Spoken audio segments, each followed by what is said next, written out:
إذن وصل وفد من مجلس سوريا الديمقراطية إلى روسيا لتوقيع مذكرة تفاهم حول الحل السياسي في سوريا مع حزب الإرادة الشعبية برئاسة قدر جميل. لنتابع التقرير ومن ثم نبدأ النقاش.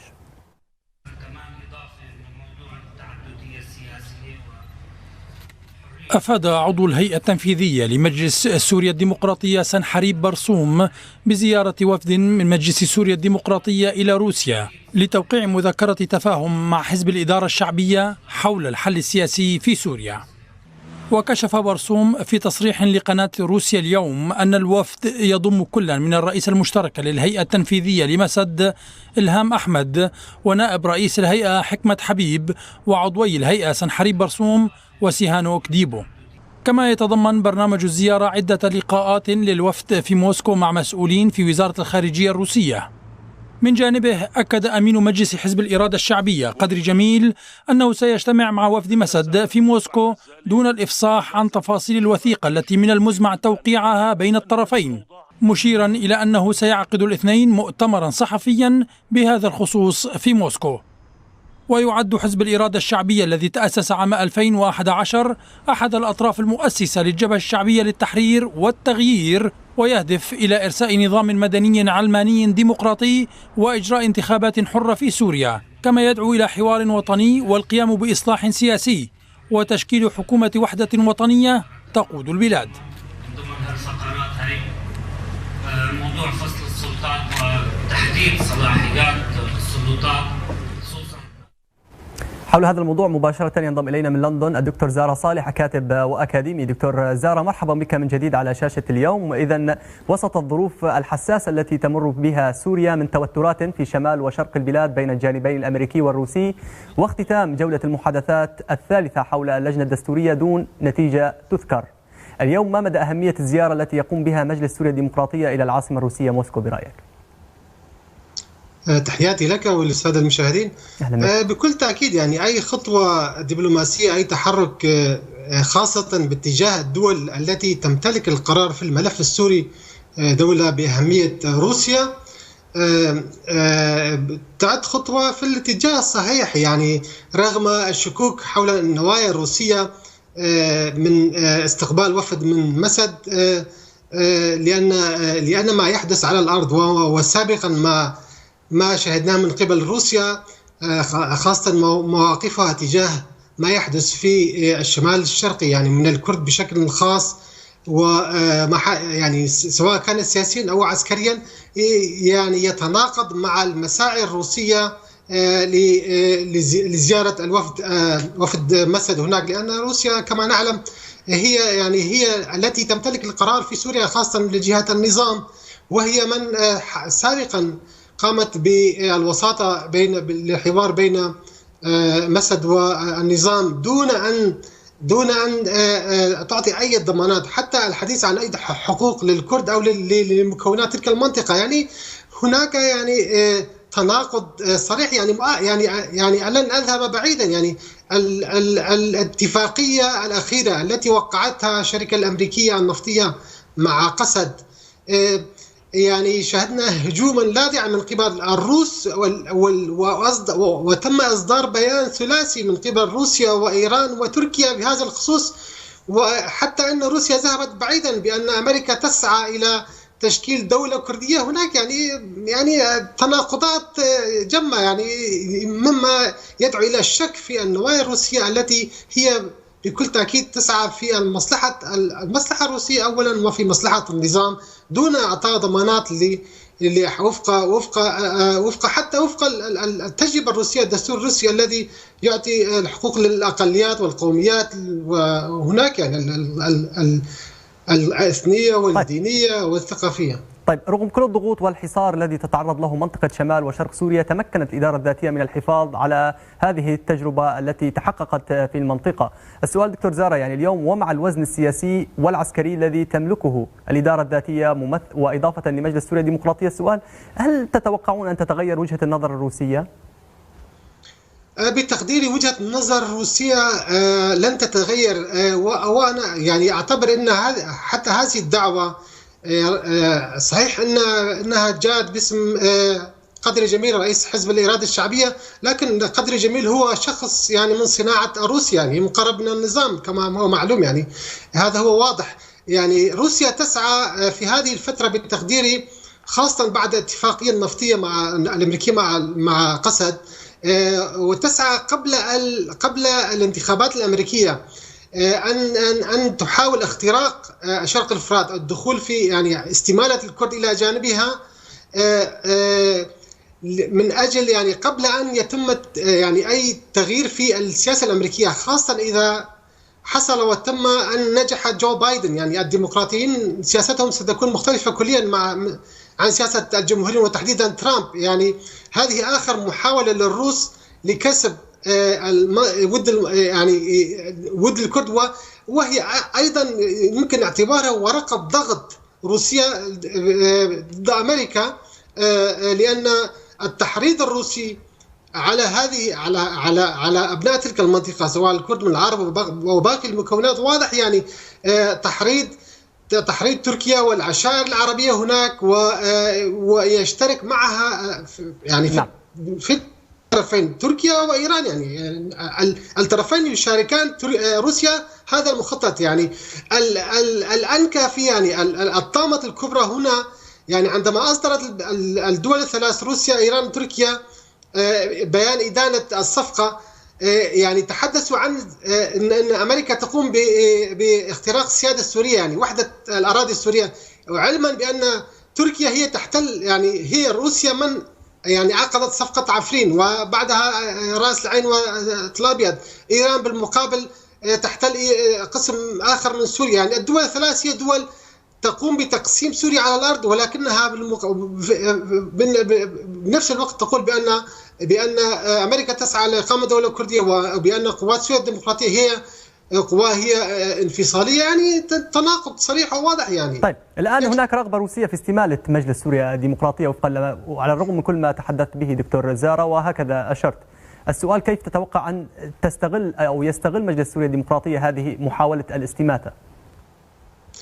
بتقديري يعني مجلس سوريا الديمقراطية، يعني مكونات الكرد ومكونات تلك المنطقة عليهم أن يكونوا منفتحين على الجميع. يعني لا يجب وضع كافة البيض في سلة واحدة. يعني وأي خطوة، لأن المستقبل سوريا لن يعني إلى الآن لن يكون واضحا. يعني حتى إذا اعتبرنا أن هناك توافق في العموميات بين أمريكا وروسيا، لكنها قد تتغير يعني بعد بداية العام الجديد. إذا نجح جو بايدن قد يعني لا يستبعد أيضا من الخيارات القائمة أن تتفق روسيا وأمريكا فيما بينها حول التقاسم، يعني النفوذ في سوريا، خاصة بأن التحالف الروسي مع تركيا ومع إيران هو تحالف المتناقضين. يعني الدول الثلاثة هي تختلف كليا في أهدافها واستراتيجيتها،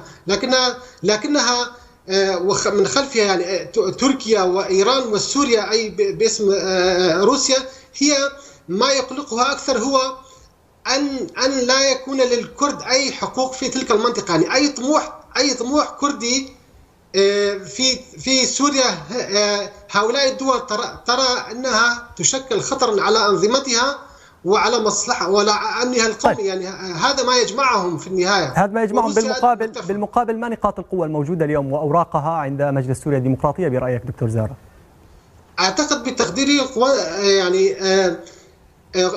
قوات سوريا الديمقراطية وهذه المكونات الموجودة في هذه المنطقة لديها نوعا ما مشروع باعتقادي هو الأفضل القائم موجود في سوريا، يعني مقارنة بالمشاريع المركزية للنظام والانفصالية لبقية المعارضة التابعة لتركيا التي هي يعني لا تختلف عن داعش والنصرة والإخوان المسلمين. يعني مشروع سياسي لسوريا فيدرالية وإقليم لإدارة ذاتية لأبناء تلك المنطقة سيكون حلا مستقبليا كخارطة طريق لسوريا، سيكون حلا أفضل، خاصة بأن بعد ما حصل بعد حوالي 10 سنوات من الأزمة السورية، نرى بأن يظل هذا المشروع هو رغم بعض الملاحظات عليه، لكن يظل هو المشروع الأفضل الذي يمكن أن يحافظ على، كما إذا ذهبنا حتى بعيدا بأن على وحدة سوريا شعبا وطنا كما تدعي هذه الدول التي هو باعتقادي خرافة، تمثل خرافة بالنسبة لهؤلاء، لأن الثلاثة يقومون بتقسيم سوريا ويدعون الحفاظ على وحدة والسيادة السورية يعني. طيب، الحديث يدور عن توقيع مذكرة تفاهم حول الحل السياسي في سوريا ما بين مجلس سوريا الديمقراطية وحزب الإرادة الشعبية برئاسة قدري جميل. هل ثمة نقاط تلاقي بين الجانبين؟ كيف ممكن أن تنعكس هذا التفاهم على الجانبين أيضا برأيك دكتور زارة؟ بالتقدير يعني أي طرف سوري يعني تكون قراءته لمستقبل سوريا وفق سوريا تكون دولة لا مركزية سياسية، يعني دولة شكل فيدرالي، يعني يكون حقوق الجميع محفوظة ضمن الدستور وبضمانات دولية، لأن النظام لا يمكن يعتبر ضامنا لأي اتفاق مستقبلا. أي خطوة في هذا الاتجاه، وعندما حزب الإرادة الشعبية يتبنى هكذا رؤية باعتباري خطوة صحيحة في الاتجاه الصحيح ويمكن تعميمها على يعني مناطق سورية أخرى، وإذا تبنت أطراف أخرى من ما يسمى بالمعارضة سيكون خطوة إيجابية، على عكس ما نراه في الجانب التركي. يعني تركيا تحاول يعني الاتيان بمشروع إخواني واضح يعني، وهنا الطامة الكبرى عندما تقوم روسيا بغض النظر عن تركيا عن أفعالها، يعني اغتيال الضابط الروسي اللواء قبل فترة في إدلب في دير الزور عفوا، وروسيا ما زالت تنسق مع تركيا ولا تقوم بطرد تلك الفصائل المتطرفة. هذا يدعو إلى الشك في أي نية روسية تجاه الكرد وفي تجاه قسد بالتحديدا، يعني أنا أشكك في هذه النوايا. طيب، اليوم إلى أي مدى يعد هكذا اتفاق خطوة أولى نحو تعزيز الحوار السوري بعيدا عن أي أجندة خارجية؟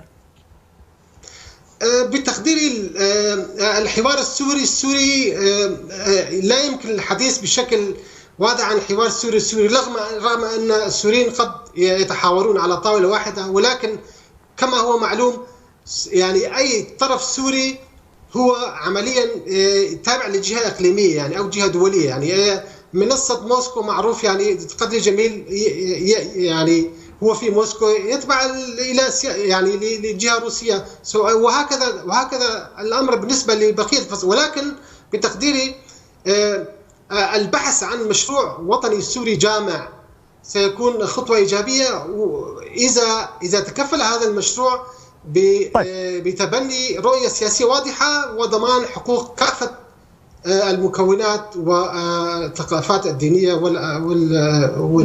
والعرقية. سريعا دكتور زارة، يعني وفقا لمراقبين اليوم محادثات جنيف فيما يخص اللجنة الدستورية السورية لن تنجح طالما هناك إخصاء لممثلي الشمال السوري، أتحدث عن مجلس سوريا الديمقراطية. واليوم كما تعلم حزب الإرادة الشعبية هو يمثل منصة موسكو. هل تتوقعون أي دمج لمجلس سوريا الديمقراطية في هذه المنصة؟ لا أعتقد. قد يكون هناك مشروع لدمج قوات سوريا الديمقراطية في منصة موسكو بتقديري لأكثر من سبب كما ذكرت. يعني هناك تناقض في الرؤية الروسية، هذا يعني أحد أهم الأسباب، لكن بتقديري هناك مساعي أمريكية واضحة يعني حول تجميع المعارضة والبحث عن إطار عام بحيث لا يتم استبعاد قسد ومكونات شمال شرق سوريا. يعني أمريكا تعمل على هذا المشروع، وبتقديري قد يكون هناك تفاهمات روسية في المستقبل، لكن هذه الخطوات قد تكون بطيئة نظرا أولا لقرب الانتخابات الأمريكية التي ستكون خطواتها السياسية شبه يعني بطيئة. نعم. وبالتقدير يعني هذه النتيجة ستكون في المستقبل القريب. هذه إحدى النقاط الاستراتيجية اللي ستكون لأمريكا، وقد تكون تحصل تفاهمات مع الجانب الروسي في هذا المجال أيضا. شكرا جزيلا لك على تواجدك معنا وعلى هذه الإيضاحات من لندن الدكتور زارة صالح، كاتب وأكاديمي. بعد الفاصل حزب سوريا المستقبل واختتام مؤتمره العام الثاني.